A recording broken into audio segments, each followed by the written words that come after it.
या नवीन एका ब्लॉगमध्ये आपलं मनापासून स्वागत करते। तुम्हाला आजचा दिवस सुखाचा, आनंदी आणि आरोग्यदायी जाओ। तुम्ही जी काही स्वप्न पाहिली असतील ती सगळी स्वप्न तुमची पूर्ण होत। त्याचबरोबर शुभ संध्याकाळ सर्वांना। संध्याकाळची वेळ आहे आणि संध्याकाळपासून व्हिडिओची सुरुवात केलेली आहे। तर आज आहे गुरुवार आणि आज ना मस्तपैकी छान असा अननसाचा ज्यूस मी घरच्या घरी बनवणार आहे। आजूबाजूला तुम्हाला पसारा भरपूर दिसत असणार आहे। तर सध्या ना आता उन्हाळ्याला सुरुवात झालेली आहे आणि असं काहीतरी थंड खावंसं वाटतं। चहा जास्त करून मी तरी पित नाही संध्याकाळचा।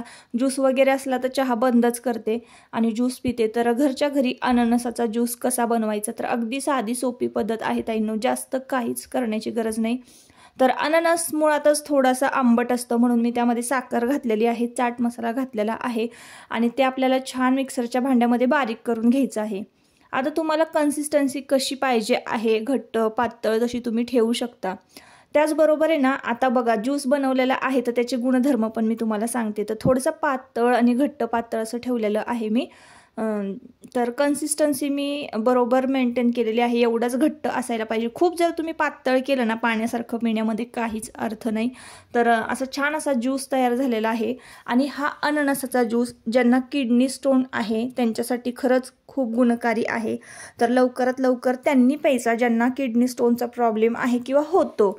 त्यानंतर त्यांनी प्यायचं आहे ज्यांना मासिक धर्म नियमित येत नाही, म्हणजे मासिक पाळी नियमित येत नसेल आणि अनियमित ज्यांची असेल त्यांनी हा अननसाचा ज्यूस पिला तर अगदीच त्यांच्या शरीरासाठी त्यांच्यासाठी गुणकारीच आहे। पपई अननसाचा ज्यूस तुम्हाला माहिती आहे जरा उष्ण असतो, त्यामुळे आपण ज्या सगळ्या गोष्टींचं आहे ना, फ्रूटचं जे आहे तर त्याचं नियमित सेवन केलं ना तर आपल्या शरीराला फायदे होतातच। त्याचबरोबर आपल्या ज्या काही अडचणी असतात किंवा मासिक धर्म मासिक पाळी जर आपल्याला नियमित येत नसेल तर त्याच्यासाठी सुद्धा हा उपायकारक आहे। खरं तर मी ज्यूस पितच नाही, पण आहे ना फ्रूट जर असतील, म्हणजे फ्रूट खायचा कंटाळा करते किंवा मला फ्रूट असं बसून म्हणजे खाण्यासाठी असा मला आवडत नाही। पण ज्यूस वगैरे जर म्हटलं ना तर मी ते जबरदस्ती पित असते, कारण मला माहिती आहे की त्याचं बेनिफिट मलाच होणार आहे। म्हणून मी 2 ग्लास जो आहे, छोटे छोटे ग्लास अननसाचा ज्यूस पिलेले आहे। आता संध्याकाळ आहे आणि तुमचे दादा ना एका मीटिंगसाठी निघालेले आहेत, तर त्यांना सुद्धा मस्तपैकी छान थंडगार असा अननसाचा ज्यूस दिलेला आहे। तर अननस असा आवडीने कोण खात बसत नाही आणि तुम्हाला माहिती आहे मध्ये मध्ये थोडेसे त्याला काटे असतात, तर म्हणजे खाताना जरा ना प्रॉब्लेम होतो आणि लहान मुलांना पण ते खाता येत नाही, त्यामुळे ज्यूस करून दिलेला कधीही चांगला। तर असो, आता ज्यूस वगैरे पिल्यानंतर ना थोडंसं मी टेरेसवर आले होते आणि कितपत टेरेस स्वच्छ झालेलं आहे, वाळलं आहे का, सकाळी टेरेस स्वच्छ केलं होतं, मागच्या ब्लॉगमध्ये तुम्ही पाहिलं असाल तर ते बघितलं आणि लगेचच खाली आलेले आहे। तर थोडासा गॅप घेतला। माझी नेहमीची जी काही कामं आहेत, दिवाबत्ती, हे सगळ्या ज्या गोष्टी आहेत त्या सगळं क्लिनिंग वगैरे संध्याकाळचं जे असतं, झाडलोट पुसणं, तर हे सगळ्या गोष्टी मी करते। आता ज्या दिवशी ज्यूस किंवा असं काही बनवलं जाईल ना त्या दिवशी लादीवर फरशीवर भरपूर डाग पडतात। मग काय होतं, लोटून काढल्यानंतर ना दिवाबत्तीच्या आधी लादी पुसून घ्यावीच लागते, फरशी पुसून घ्यावीच लागते, त्याशिवाय मग असं स्वच्छ आणि फ्रेश असं वातावरणच होत नाही घरातलं।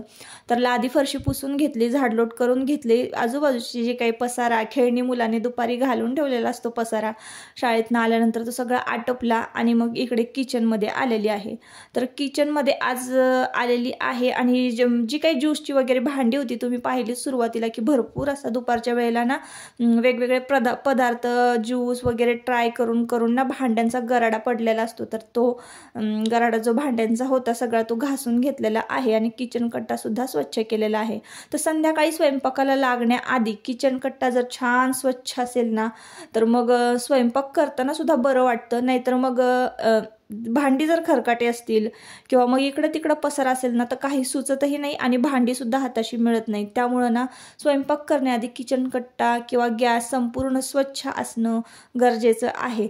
तर त्यामुळं ना भांडी वगैरे छान घासून घेतली आणि संपूर्ण कट्टा जो आहे तो स्वच्छ करून घेतलेला आहे। आज गुरुवार आहे म्हणून मग आज स्पेशल आपल्याला बासुंदी पुरीची थाळी मी तुमच्याबरोबर आज शेअर करणार आहे। तर रोज रोज मी तुमच्याबरोबर कुठले ब्लॉग शेअर करू नक्की मलाच खरं तर कळत नाही। कधी कधी माझं हे डेली रुटीन बघून तुम्ही कंटाळत तर नसाल ना असा पण मी विचार करते आणि त्यातल्या त्यात मॉर्निंग रुटीन पाहायला तुम्हाला खूप आवडतं।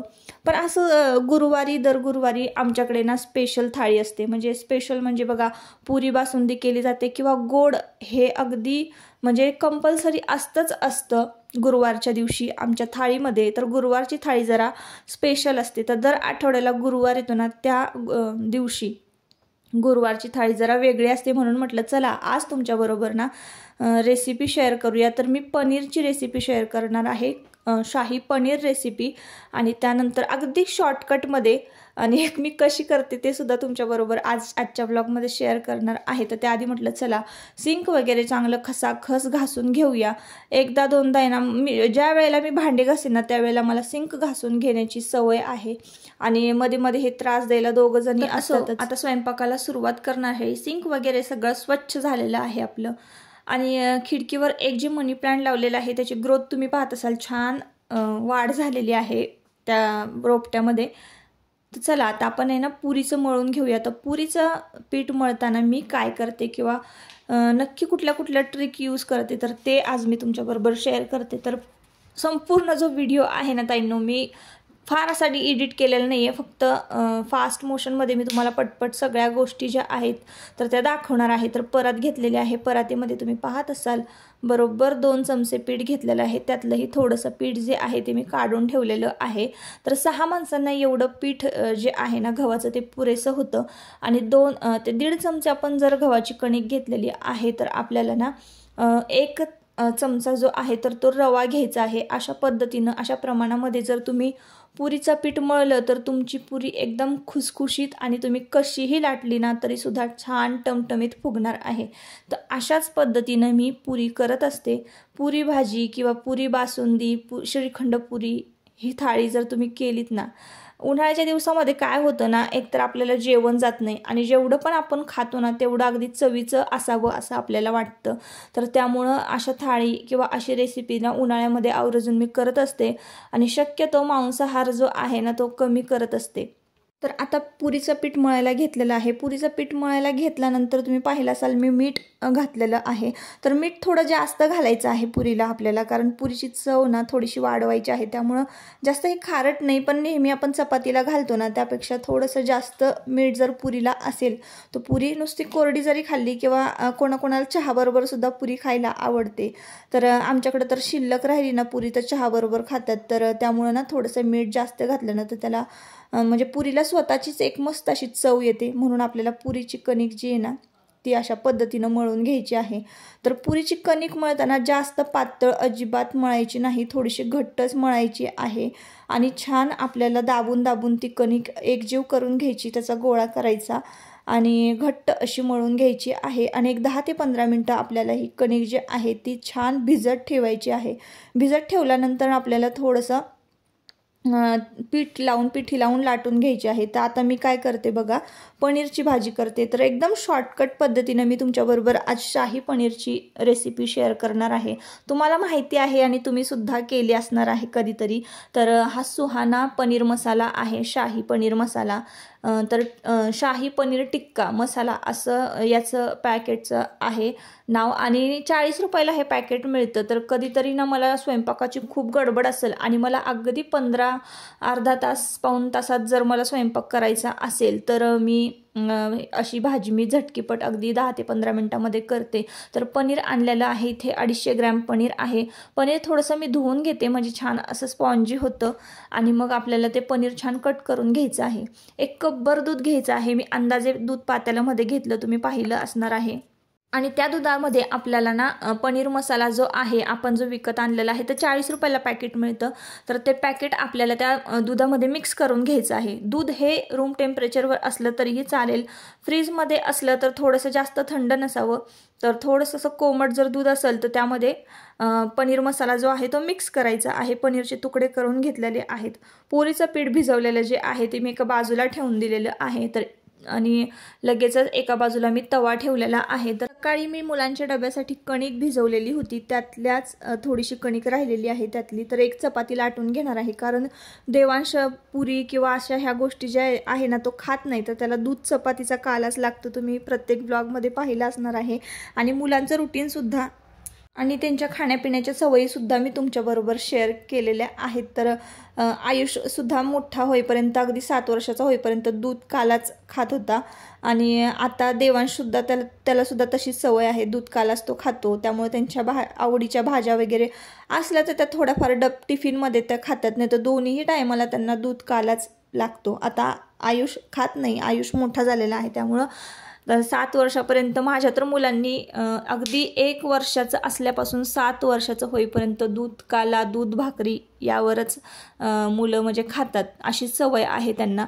तर असो, आता एक चपाती त्याच्यासाठी तयार झालेली आहे आणि तवा तापलेला आहे. तर त्याच तव्यामध्ये ना मी मस्तपैकी छान पनीरचे तुकडे जे आहे ते भाजून घेणार आहे. तर पनीर भाजताना अगदीही डार्क कलरमध्ये अजिबात भाजायचं नाही. आणि पनीर आपण ज्या वेळेला भाजतो ना त्यावेळेला काय होतं, जास्त असं डार्क जर भाजलं तर तो पनीरचे तुकडे जे आहेत ते कडक होतात. तर त्यामुळं ना अजिबात पनीर जास्त भाजायचं नाही. आता आपला तवा जास्त तापलेला आहे, त्याला थोडंसं तेल लावून घेतलेलं आहे आणि मग लगेचच आपल्याला यावर ना पनीरचे तुकडे जे आहेत ते ठेवून द्यायचे आहे. आणि अगदी चटकन म्हणजे पटपट ठेवायचे आहे, नाहीतर पहिला जो पनीरचा तुकडा आहे, पहिले जे घातलेले पनीर आहे ते करपून जातात. तर पटपट इथे पनीर जे आहे ते सगळं पसरवून घेतलेलं आहे आणि लगेचच आलटी पलटी करून घ्यायचं आहे. म्हणजे अगदी हलकासा ब्राऊन रंग त्याला येऊ द्यायचा आहे, नाहीतर मग कडक झालं की ते भाजीमध्ये अजिबात पनीर ते चांगलं लागत नाही. थोडंसं सॉफ्ट असेल तर पनीरची भाजी जी आहे ती खायला भारी लागते. तर इथं आपलं पनीर भाजून झालेलं आहे छान तव्यावर. गॅस बंद केलेला आहे आणि पनीर एका प्लेटमध्ये काढून घेतलेलं आहे. आता लगेचच मी तुमच्याबरोबर शाही पनीरची रेसिपी शेअर करते अगदी शॉर्टकटमध्ये. तर कढई ठेवलेली आहे गॅसवर. अंदाजे मी 2 चमचे तेल घातलेलं आहे आणि आता आपण त्यामध्ये घालूया टोमॅटो प्युरी. तर 2 टोमॅटो मीडियम साईजचे मी कट करून घेतले होते आणि मिक्सरच्या भांड्यामध्ये त्याची प्युरी करून घेतलेली आहे. आणि तेल छान तापू द्यायचं आणि मग त्यामध्ये डायरेक्ट टोमॅटो प्युरी घालायची आहे. तेलामध्ये छान टोमॅटो प्युरी भाजायची आहे. आणि आम्हाला आवडतं म्हणून मी घरगुती लाल तिखट थोडंसं त्यामध्ये ॲड केलेलं आहे. तुम्ही कुठलाही पदार्थ त्यामध्ये नाही जरी ॲड केला ना तरीसुद्धा तुमची जी भाजी आहे ती एकदम टेस्टी होणार आहे. कारण मी जे मसाला वापरलेला आहे सुहानाचा, तर त्यामध्ये आधीच मीठ वगैरे मसाले सगळं काही ॲड असतं. त्यामुळे आपल्याला एक्स्ट्राचं घालायची काहीच गरज नसते. आणि ही जी रेसिपी मी आत्ता तुमच्याबरोबर शेअर केलेली आहे, तर तुमची मुलं जर कधी हॉस्टेलला असतील किंवा रूम घेऊन शिक्षणासाठी बाहेर राहत असतील आणि त्यांच्याकडे एखादं इलेक्ट्रिक शेगडी वगैरे जर असेल तर, आणि जर समजा मेसचा डबा वगैरे आला नाही किंवा जेवायला जवळपास हॉटेल वगैरे नाही, तर अशा पद्धतीची रेसिपी तुम्ही मुलांना जरूर शिकवा. अगदी शॉर्टकटमध्ये आहे ही भाजी, कोणीही करू शकतं. तर ज्या दिवशी तुम्हाला खूप घाई गडबड असेल त्या दिवशी तुम्ही ही भाजी करू शकता. बॅचलर मुलं जी आहेत, हॉस्टेलमध्ये जी राहतात, त्यांच्यासाठी पण ही रेसिपी एकदम मस्त आहे. तर त्यामुळं ना ही रेसिपी बघा इतकी झटपट झालेली आहे. त्यामध्ये मी थोडंसं पनीर खिसून घातलेलं आहे. डायरेक्ट टोमॅटो भाजलं, त्यामध्ये थोडंसं लाल तिखट मिक्स केलं. लगेच टोमॅटो छान भाजून झाल्यानंतर दुधामध्ये कालवलेला जो मसाला आहे सुहाना पनीर टिक्का, तो मी त्यामध्ये मिक्स केला आणि थोडंसं पाणी घातलेलं आहे. पाणी थोडंसं पातळ होतं, तुम्हाला बघितलं असेल तुम्ही. आणि लगेचच त्यामध्ये पनीरचे तुकडे जे आहे ते खिसून घेतलेले आहे. तर पनीरचे तुकडे वरून खिसल्यानंतर ना भाजीला थोडा थिकनेस येतो. तर अशा पद्धतीनं मी ही भाजी जी आहे पनीरची ती केलेली आहे. आणि आरामात 5 ते 6 माणसं ही भाजी खाऊ शकतात. आता पुऱ्यासुद्धा पटपट तळून घेतलेल्या आहे. इथे पांढरा भात घातलेला होता आणि बासुंदी जी आहे ती दादांनी तुमच्या रेडीमेड आणली होती. अशा पद्धतीनं गुरुवारची थाळी आपली तयार झालेली आहे. आणि आजच्या व्हिडिओचा मी इथंच एंड करते. तर अशी होती आजची गुरुवारची थाळी आणि असा होता आजचा साधा सिंपल व्लॉग. जर तुम्हाला आवडला असेल तर नक्की आपल्या चॅनलला सबस्क्राईब करा आणि व्हिडिओला लाईक करा. परत पुन्हा भेटूया नवीन एका व्लॉगमध्ये. तोवर स्वतःची काळजी घ्या आणि मजेत राहा. Bye bye.